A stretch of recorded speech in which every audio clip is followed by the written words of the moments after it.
My name is Elena Hartwell. I'm 29. And I didn't realize my life was about to split cleanly into two until a single moment, so small it could have been missed, turned me into the family's favorite kind of story. Not the truth, not the messy, complicated reality. A story that made them feel righteous. Looking back, it almost makes me laugh how fast people decide who you are when they've already spent years practicing. My brother Dean had everything handed to him his entire life, while I got diagnosed with autism at 22, and suddenly every awkward moment from my childhood made sense to everyone except my parents. To them, it was just another excuse, another label they could roll their eyes at. Dean was the football star who could do no wrong, the charming son, the easy son, the kind of kid adults smiled at without thinking. I was the kid who spent lunch period in the computer lab because cafeterias were too loud, and fluorescent lights felt like needles behind my eyes. Eye contact didn't feel like confidence. It felt like staring directly into the sun and pretending it didn't burn. Dean got a full ride to state school.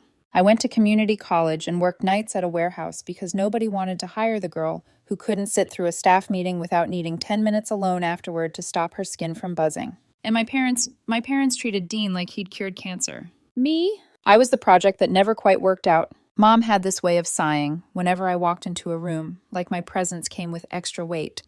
Dad mostly acted like I wasn't there, unless he needed someone to blame for something, or unless he needed money. When I was 11, my grandma slipped me $100 for my birthday and leaned in close like she was passing state secrets. "Don't tell your dad," she whispered. "He'll just blow it." I thought she was exaggerating. 2 days later, Dad borrowed it because he was short on bills. No written IOU, no plan, just a casual handout, like I was a drawer he could open whenever he wanted. When I asked about it a week later, he stared at the TV and said, "You still have a roof over your head, don't you?" That was the first time I understood something that would shape my whole life. Money in my hands wasn't really mine if he could reach it. Dean crashed Mom's car when he was teen, texting while driving. Dad's reaction? "You're learning, son. Just be more careful next time." That same week, I forgot to take out the trash once, and Dad lectured me for 10 straight minutes about responsibility, attitude, and how I'd never make it in the real world if I kept acting like that. School wasn't much better. In 8th grade, I had a sensory overload in the cafeteria. Lights, noise, too many voices stacking on top of each other until everything turned into a single, roaring wall. I shut down and walked out without saying anything because words weren't available anymore. My body was moving on emergency mode.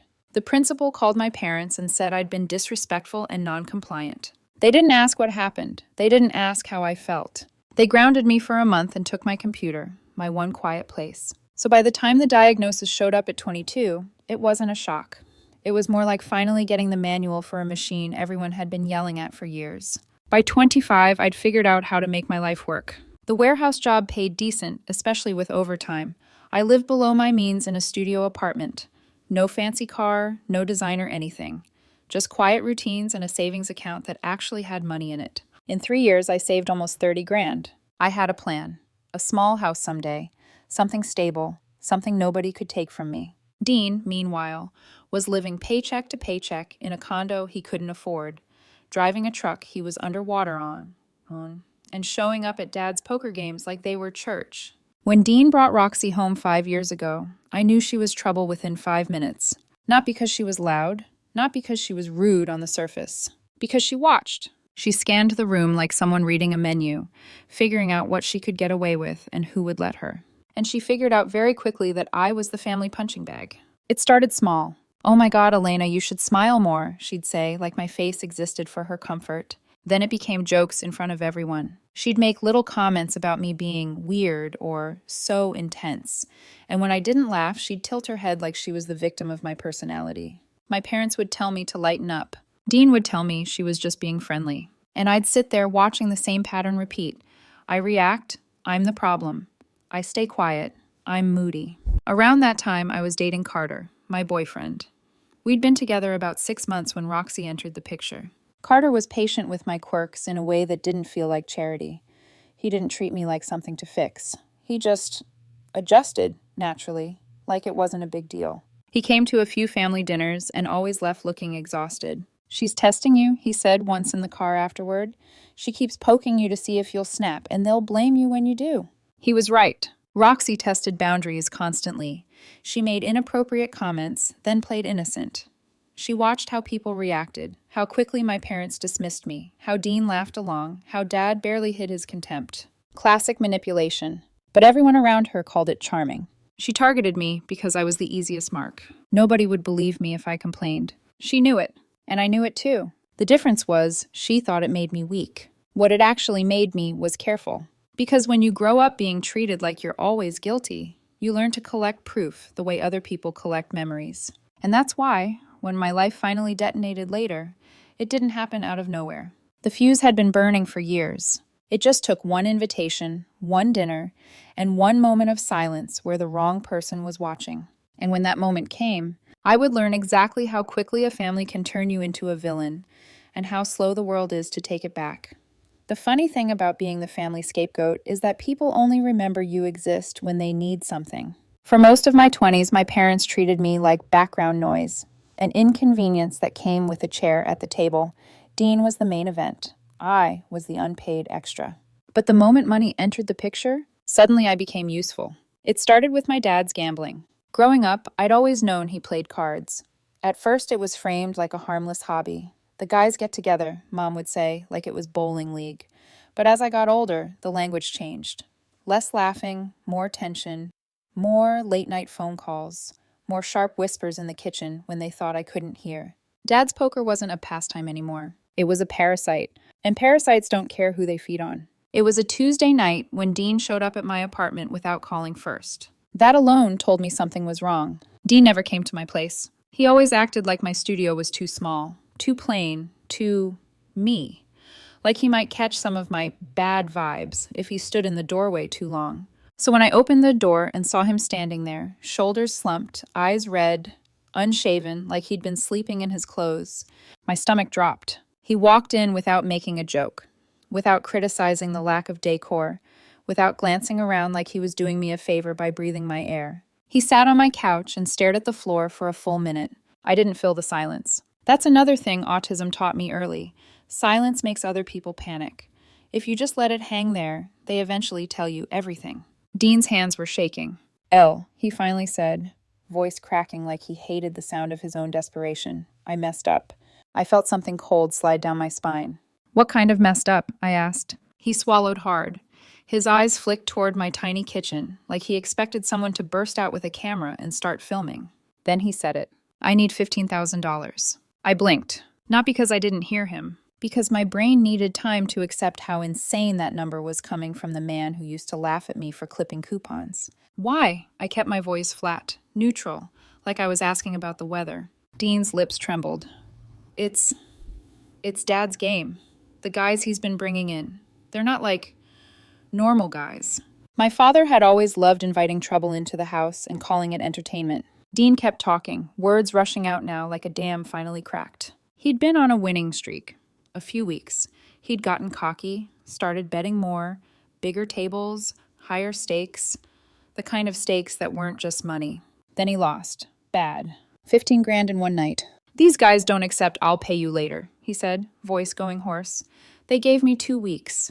2 weeks." The way he said it made it sound less like a deadline and more like a threat. My hands went numb, but my face stayed calm. It always did. People used to mistake that for not caring, but really it was my brain locking itself into survival mode. "What about your savings?" I asked. He looked away. "Gone. Credit cards? Maxed. Mom and Dad?" His jaw tightened. He's in deep too. Mom doesn't have that kind of money, and she'd freak out if she knew how bad it is. I almost laughed. Almost. Not because it was funny, because the irony was sharp enough to cut. Dean had spent our whole childhood being protected from consequences like they were allergic to him. And now consequences were sitting on my couch, breathing through his mouth. "I can pay you back in 6 months," Naomi said quickly. "I swear, I'm done gambling after this. I'm done. I'm serious." I watched his face. The fear was real. The tears were real. For the first time in my life, Dean looked like a person instead of a performance. And that's what got me. Because there's a part of you, even after years of being treated like nothing, that still wants your family to choose you, to see you, to need you. I should have said no. I should have closed the door and told him to call the people he actually respected. Instead, I heard myself say, "We'll need a promissory note." Dean blinked like he hadn't expected resistance. "With interest," I added, "and a payment schedule." His head snapped up. Seriously? Right now? Elle, I know, I said, steady. And I'm not a bank, but I'm also not stupid. That word, stupid, hit something in him. I saw it in the way his mouth tightened. Dean didn't like being reminded that I was capable. He didn't like me having boundaries. But he liked the idea of getting out of trouble more than he hated my rules. So he nodded, too fast, too desperate. Okay, whatever, yes, just please. I printed out a basic promissory note template and filled it in with a precision that felt almost soothing. $15,000. 7% interest. Monthly payments of $300 starting in 1 month. Late fees after 5 days. Total due in 6 months. Dean signed it without reading the terms. He didn't even pretend to. That should have told me everything. The next day I transferred the money, and Dean thanked me like I'd saved his life. He hugged me, something he hadn't done since we were little, and his voice shook when he said, "I'll never forget this, I swear." Roxy was there when he told her. I remember walking into their condo and seeing the look she gave me. It wasn't gratitude. It wasn't relief. It was calculating, like she'd just watched a door unlock. After that, my life went back to normal on the surface. Work, overtime, routines, quiet meals alone. My savings account now noticeably lighter, my future house plan pushed back. And then, the first payment never came. I waited 5 days. Then I texted Dean. Me. Payment was due on the 1st. It's the 6th. Dean. Been tight this month. I'll double up next month. That wasn't the agreement. My chest tightened, but I kept my message short. Me. That's not what you signed. Please send the payment. No response. Second month, no payment. I called him. He answered on the 3rd ring, like he'd been expecting it. Yeah? Dean, I said, you missed another payment. He sighed dramatically, like I was a customer complaint. I'm working on it. Working on what? You said 6 months. Roxy's real estate business is slow, he snapped. Can you give me a break? We're family.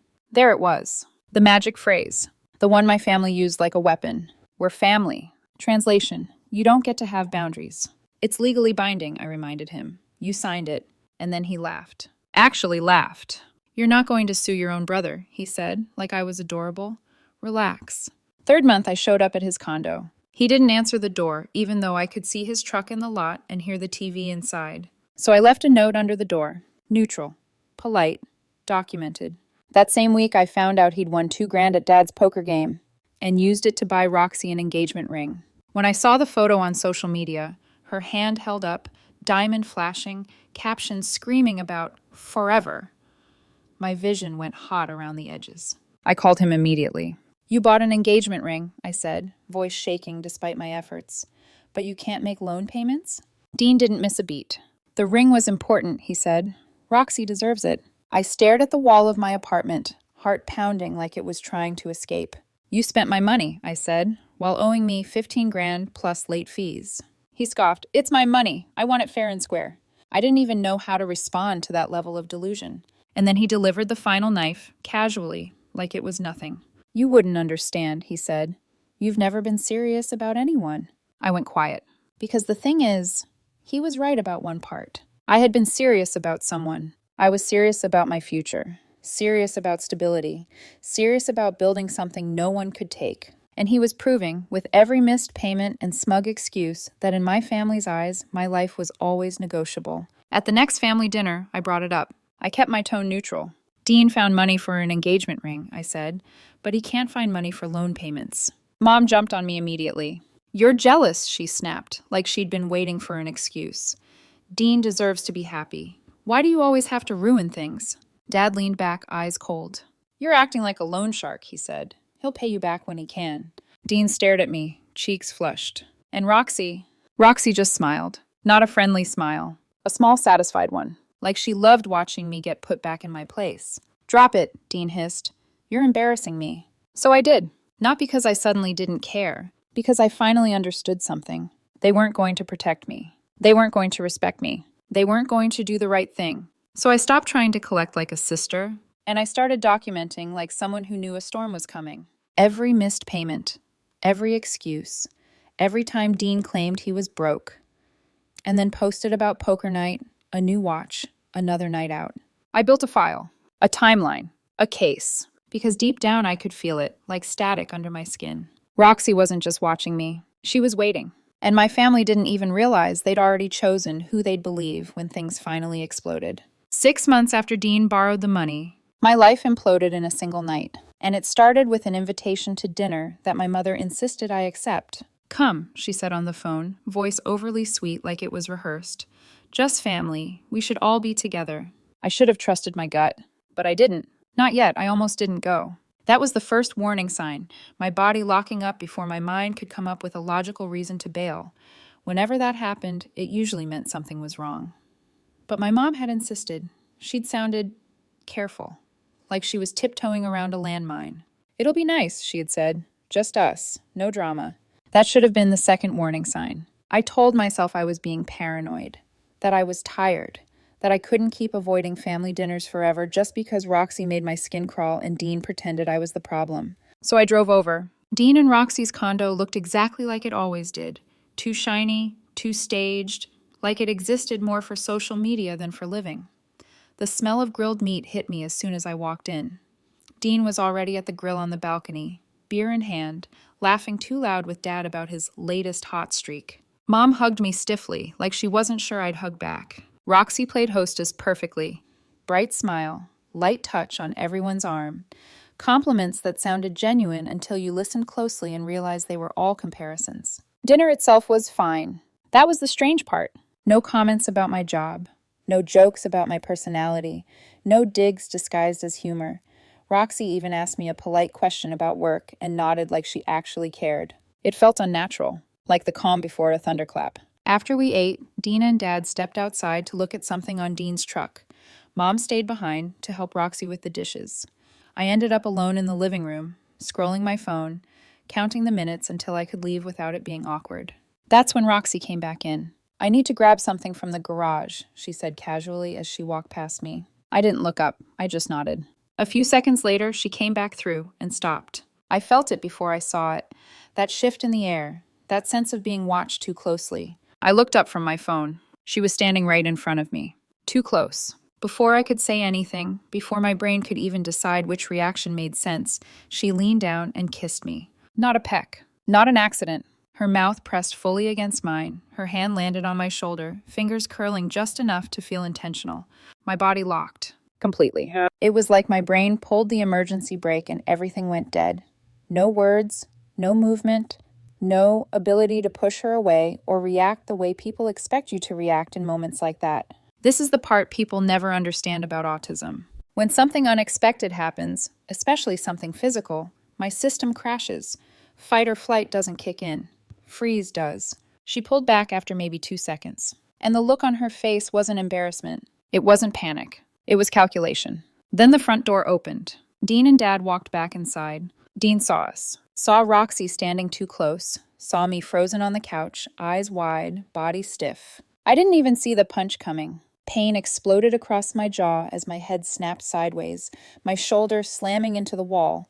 My phone flew out of my hand and skidded across the floor. "What the hell are you doing?" Dean roared. "Wait," I tried to say, but the word barely made it out before he hit me again. Harder this time, right in the ribs. I gasped, air tearing out of my lungs as he grabbed my shirt and shoved me back against the wall. Mom came running from the kitchen, screaming Dean's name, trying to pull him off me. He shoved her aside like she weighed nothing. Dad grabbed Dean's shoulder. For one stupid second, I thought he was stopping it. Instead, Dad turned to me. The look on his face wasn't confusion. It was disgust. He slapped me across the face so hard my ears rang. "You have 30 seconds to get out of my sight," he said, voice shaking with rage. "If I ever see you again, Dean won't be the only one throwing punches." I tasted blood. "You're no longer my daughter," he continued. "You're disowned. Get out." Roxy was crying now, shaking, playing her role perfectly. "He forced himself on me," she sobbed. "I pushed him away, but he wouldn't stop. This has been building for months. He's been making me uncomfortable at every family gathering." I stared at her. My brain was still offline from the kiss. Now it was completely gone. I couldn't speak. I couldn't defend myself. I just stood there with blood on my lip and pain radiating through my ribs while the story rewrote itself around me. Mom looked at me. I saw it in her eyes, that split second where she could have asked a question, where she could have chosen me. Then she looked away. "Get out," Dean snarled. "If you ever come near Roxy again, I'll finish what I started." Dad stepped closer, daring me to argue. So I left. I didn't say anything. I couldn't. I drove home on autopilot, barely remembering the streets. Sat in my apartment staring at the wall like it might tell me what just happened. An hour later, my phone started blowing up. Texts from Dean, from Dad, from Mom, all saying the same thing. Stay away from the family. Then Roxy posted on Instagram. No vague hints this time. He touched me. I said no. He didn't stop. I'm speaking up now to protect others. My name wasn't tagged. It didn't need to be. The comments flooded in. People from high school, distant relatives, friends of friends, everyone connecting the dots without asking a single question. Then came the DMs, calling me a creep, a monster, telling me to stay away from women. Roxy messaged Carter before I even had a chance to call him. She told him to be careful around me, said I had issues, that I was dangerous. She messaged my coworkers too, mutual friends, anyone she could reach. My phone wouldn't stop buzzing. Carter came over that night. His face was pale when I opened the door. What happened? He asked quietly. I told him everything. The kiss, the freeze, Dean attacking me, Dad disowning me, the accusation. He listened without interrupting. When I finished, he asked the question that made my chest tighten. Is it true? No, I said immediately. She kissed me. I froze. I never touched her. He nodded slowly. I believe you. This sounds like manipulation. Then he hesitated. I need time, he said. This is a lot. My friends know Dean and Roxy. Taking your side makes things complicated. What's complicated about the truth? I asked. He didn't answer. A week later, he sent a text. We should end things. It's not that I don't believe you. I just don't want to deal with the fallout. I stared at the screen for a long time, and then something inside me shut down. I wasn't sad anymore. I wasn't confused. I was done being the victim. Done being the family punching bag. Done letting other people decide who I was because it was easier than standing up for me. If they wanted a villain, I would show them what happens when the quiet one stops trying to be understood. That was the night I decided I wasn't going to survive this. I was going to win. The only person who didn't disappear was my cousin Wes. He was my age, lived across town, and had always hovered on the edges of family gatherings like me, observing more than participating. We weren't close, but we had a mutual understanding. Neither of us bought into the family mythology. I called him 2 days after the dinner. I didn't rehearse. I didn't soften it. I told him everything in one long, unfiltered stream. The kiss, the freeze, Dean's fists, Dad's slap, the accusation, Carter leaving. When I finished, there was a pause. Then Wes said calmly, "That tracks." I laughed once, sharp and humorless. "What?" "That sounds exactly like something Roxy would do," he said. "I've had weird vibes from her since day one." No hesitation, no, "Are you sure?" No advice to keep the peace. Just belief. Something in my chest loosened for the first time in weeks. "I want to destroy her," I said. Not dramatically, just factually. Wes didn't flinch. "Then let's prove she's lying." We didn't rush, that was the key. Roxy thrived on chaos, on emotional reactions she could twist into whatever shape she needed. So we did the opposite. We slowed everything down. We made it boring, methodical. Observation, documentation, patterns. Nothing illegal, nothing reckless, just patience. Wes suggested we start with her routine. Dean worked late 3 nights a week. He posted about it constantly, humble brag photos of spreadsheets and grind captions. Roxy always knew his schedule. If she was doing anything shady, it would be on those nights. The first 2 weeks, nothing obvious. Gym, nails, brunch with friends, performative Instagram posts about healing and finding strength. Then, on the 3rd week, we hit gold. Dean posted at 6:07 p.m., late night at work. "Miss you, babe."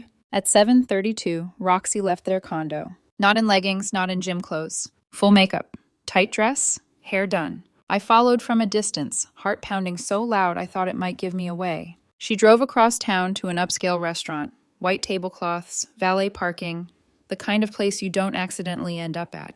I parked where I had a clear view through the front windows.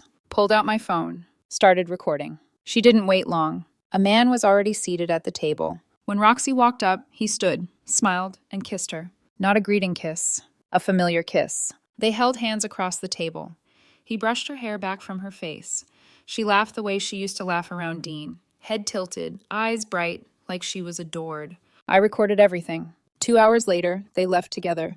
Got into his car. I followed. They went to his apartment building. I watched them go inside. Roxy didn't come out for 4 hours. When she did, her hair was messy, lipstick gone, dress wrinkled. I didn't stop recording. That night, I went home and backed up everything 3 times. The next week, I followed her twice more. Different nights, different men, same pattern. Dinner, intimacy, overnight. All while her Instagram stayed full of posts about trauma, bravery, and speaking your truth. Wes helped me organize it all. We built a timeline, matched her movements to Dean's work schedule, cross-referenced posts, timestamps, locations, receipts she'd accidentally shared online. It wasn't just cheating. It was systematic, and she'd been doing it for months, long before the dinner, long before the accusation. I spent 2 full days planning the next step. This couldn't look like revenge. It had to look like inevitability. I contacted her from a burner number. "We need to talk," she replied within minutes. "Who is this?" "Someone who knows you're lying." No response for 10 minutes. Then, "Stop harassing me." I sent one photo. Just one. A grainy but unmistakable shot of her kissing the man through the restaurant window. Her reply came almost instantly. "Where do you want to meet?" We chose a coffee shop downtown. Busy, cameras, witnesses, neutral ground. She arrived 10 minutes late, sunglasses on, jaw tight. Sat across from me like she was bracing for impact. I didn't smile. I didn't raise my voice. I just laid it all out. Photo by photo, video by video. Dates, times, locations. Her face drained of color as I spoke. "These are fake," she said weakly. "You manipulated them. You're insane." I slid my phone across the table and showed her the metadata. Timestamps, location data, continuous video files. Her hands started shaking. Then she cried. Real tears this time, or at least better ones. "You're being cruel," she said. "I made mistakes, but I don't deserve this." "You destroyed my life with a lie," I replied calmly. "At least my evidence is real." She tried another angle. "What would Dean think if you exposed all this?" "I don't care," I said. "But you do." I leaned back slightly. "Here's how this works. You admit, on recording, that you kissed me without my consent, that I froze and didn't reciprocate, that when Dean walked in, you panicked and lied, that I never touched you inappropriately or made any advances." Her breathing went shallow. "And if I don't?" she asked. "I send everything to Dean, to your family, to your friends. And I post it publicly, 1 photo per day, 1 video per week."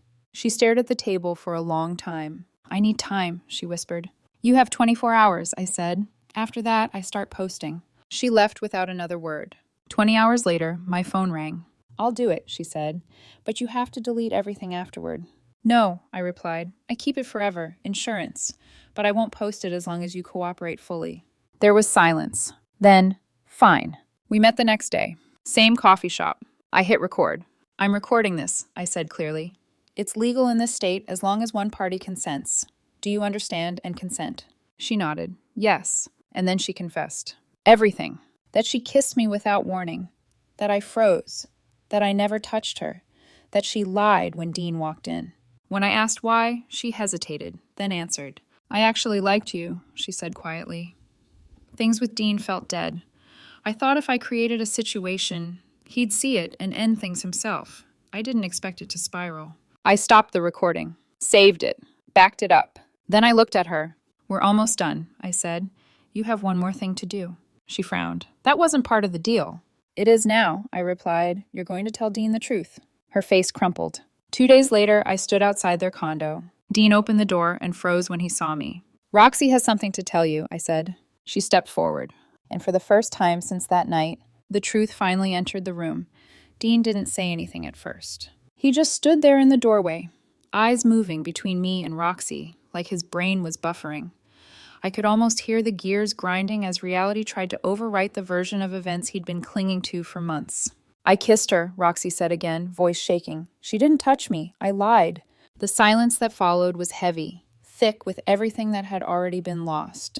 Dean finally looked at me. He opened his mouth like he was about to apologize. I didn't wait for it. "I'll see you in court," I said. Then I turned around and walked away before either of them could say another word. Because the confession wasn't about closure. It was about leverage, and I was done begging for understanding. 15 months after Dean borrowed the money, I filed a lawsuit in small claims court. $22,000. The original loan, interest, late fees. Dean thought I was bluffing right up until the summons arrived. He called me from an unknown number. "You're making a huge mistake," he said, voice tight with anger. "Suing family is crossing a line." "You crossed it when you stopped paying," I replied. "If Roxy lied," he snapped, "why didn't you press charges? Why didn't she go to the police?" "Because she knew the truth wouldn't survive contact with evidence." He didn't have an answer for that. "See you in court," I said and hung up. He showed up with Roxy and Dad. All three of them looked annoyed, like this was an inconvenience instead of the consequence of a paper trail they'd ignored. The judge asked Dean to explain. Yes, he borrowed the money. Yes, he signed the promissory note. But the loan was predatory, he claimed. 7% interest was excessive. The judge asked a simple question. Were you forced to sign? Dean muttered, no. I presented the messages from before the loan.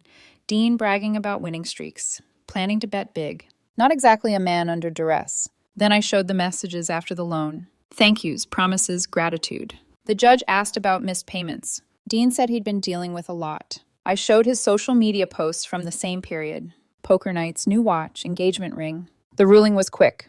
Judgment in my favor. Full amount. Court costs included. Payment due in 60 days.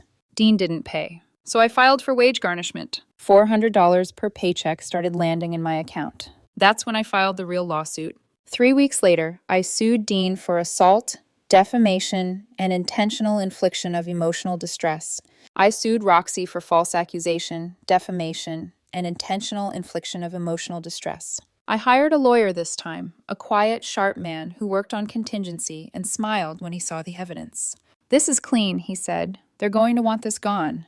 Discovery was brutal. My lawyer opened Roxy's deposition by playing her recorded confession. Her own voice admitting she kissed me, that I froze, that I never touched her. Her attorney tried to argue coercion. My lawyer showed the timestamps, the 24-hour delay, her voluntary consent. Then came the screenshots, her Instagram post accusing me, the messages to my coworkers, the DMs to Carter, every single contact logged, categorized, time-stamped. Each one counted as a separate act of defamation. Then the cheating evidence. Video after video, different men. Same nights Dean worked late. Roxy's story unraveled in real time. Dean's deposition was worse. He admitted he hit me, justified it by saying he believed Roxy. My lawyer asked a single question. Would you still have believed her word if you'd known she was lying? The confession played again. Dean had no answer. While the civil case moved forward, I executed the rest of my plan. I reported Dad's poker games. Unlicensed, cash-based, regular. I had photos, dates, social media posts showing money on tables. Law enforcement raided one of the games on a Saturday night. They arrested 8 men, including Dean. Dad called me from jail. You destroyed this family, he screamed. I let him finish. Did you use your one call to yell at me? I asked. Or do you want to call a lawyer? He hung up. Then I contacted the IRS. During discovery, I'd found years of unreported gambling winnings. The IRS loves documentation. They audited both of them. Dad owed $42,000. Dean owed $18,000. Lanes went on everything. Dad's house. Dean's condo. Dean's condo went into foreclosure 4 months later. Roxy left him 2 months after that. Posted something vague about different paths. Moved in with one of the men she'd been cheating with. Dad showed up at my apartment 6 months later. He looked smaller, older, broken. I need help, he said. I'm losing everything. He asked for $20,000. I reminded him of the night he slapped me, of the word disowned. You stopped being my father that night, I said. He cried. I didn't give him a dime. By the time mediation rolled around, they were desperate. Their lawyers offered $15,000. My lawyer laughed. We countered with 70. We settled somewhere in the middle. 5 figures, written confessions, formal apologies, and a binding no-contact agreement. I posted the confessions, sent them to everyone who'd heard the lie, including Carter. He never responded. 2 weeks later, Mom filed for divorce. 10 months after that, she asked me for coffee. Not forgiveness, just acknowledgement. I agreed. The damage was permanent, but at least the truth was finally louder than the lie. And for the first time in my life, my family's collapse didn't feel like a tragedy. It felt like the end of a long, overdue lie. The money hit my account on a Friday. I remember that detail clearly, not because it was dramatic, but because it was quiet. No fireworks, no shaking hands, just a notification on my phone while I was sitting at my kitchen table, eating toast and scrolling emails before work. I stared at the number for a long time. It wasn't joy. It wasn't victory. It was finality. I paid my lawyer his cut that same day. Paid Wes back for everything he'd covered. Gas, parking, the burner phone, the quiet loyalty that had never come with strings attached. The rest went exactly where I'd always planned it would go. A down payment fund, long-term investments, security. The kind of boring, unglamorous safety net my family had mocked for years. 2 weeks later, Mom filed for divorce. I heard about it through a distant relative first, someone who clearly expected me to react, to feel something big and messy. I didn't. Apparently, watching your husband choose gambling over your child, then lose everything because of it, has a way of clarifying priorities. 10 months after the settlement, Mom reached out. The message was careful, measured, no guilt trips, no expectations. I understand if you say no. I just wanted to ask if we could have coffee. Public place. 1 hour. I almost ignored it. Almost blocked the number. But something in the wording felt different. Not desperate, not entitled. Just aware. So I agreed. We met at a cafe halfway between our apartments. She arrived early, looked older than I remembered, smaller somehow, like the years had finally caught up with her. "I'm sorry," she said before we even ordered. Not theatrically, not loudly, just quietly. "I failed you, and I need you to know that I finally understand that." I asked her why now. "Distance, Ariège," she said, "from your father, from the noise, reading the settlement documents, the confessions, seeing the evidence laid out so plainly, it broke something in me." She didn't ask for forgiveness, didn't ask to rebuild, just acknowledged the damage. When the hour was up, she asked, tentatively, if maybe we could do it again sometime. "No promises," I said. She nodded like that was more than she deserved. She calls occasionally now, just to check in. Never pushing, never asking for anything. I don't know if I'll ever fully forgive her. Some damage doesn't disappear just because someone finally sees it. Around that same time, Carter reached out. A long text, carefully written, talking about how he'd always known I was innocent, how he'd been scared, how he'd made a mistake. I read it twice. Then I realized something important. He didn't regret leaving. He regretted being wrong after the truth was convenient. I agreed to meet him for lunch. Same place we used to go. He talked fast, apologized repeatedly, said I'd changed, that I'd gotten colder. "That version of me died the night Dean hit me and everyone walked away," I said calmly. He said he wanted to start over. I asked one question. "Would you have reached out if I'd lost the case?" He didn't answer. I finished my coffee, wished him a good life, and left him sitting there with his explanations. He texted a few more times after that, then stopped. I'm 29 now. I got promoted to shift supervisor at the warehouse 2 years ago. Then again last year, to logistics coordinator. I'm working toward a supply chain management certification. Turns out building systems and making things efficient is something my brain is very good at. Wes and I still hang out most weekends. He's gotten into hiking and dragged me along. Quiet woods, predictable paths, no fluorescent lights. It works. I met someone last year. His name is Evan. We met at a bookstore when I was looking for books on logistics. He asked if I needed recommendations, and we ended up talking for 20 minutes like it was nothing. He thinks my autism is interesting. Not polite interesting, but genuinely curious. Asks how I process things. Adjusts without announcing it like he deserves a medal. I told him about my family on our 4th date. He listened. When I finished, he asked one question. "Are you okay now?" Mostly, yeah. And that was enough. Dean showed up at my door 6 months ago. I hadn't seen him in person since the settlement. He looked rough, thinner, older, stripped of the confidence he used to wear like armor. "I want to apologize," he said. A real apology, not the court one. I stood in the doorway, didn't invite him in. He said all the right things. Admitted he should have asked questions, should have demanded evidence, should have been a better brother. When he finished, he asked if there was any chance we could talk again someday. Maybe get coffee. "No," I said. Not angrily, not cruelly, just honestly. "What you did wasn't a mistake. It was a series of choices. And I don't hate you. I just don't want you in my life." He nodded, said he understood. I told him not to come back. Dad's worse now. Lost the house, still gambling, still blaming me. Mom lives quietly. We have coffee once a month. Roxy moved out of state. Her real estate career never recovered. Last I heard, she was bartending somewhere far away. I don't follow her. I don't need to. Peace, I've learned, isn't forgiveness. It's boundaries. It's building a life so solid that the people who tried to break you no longer have access to the door. And for the first time in my life, I'm not surviving. I'm living.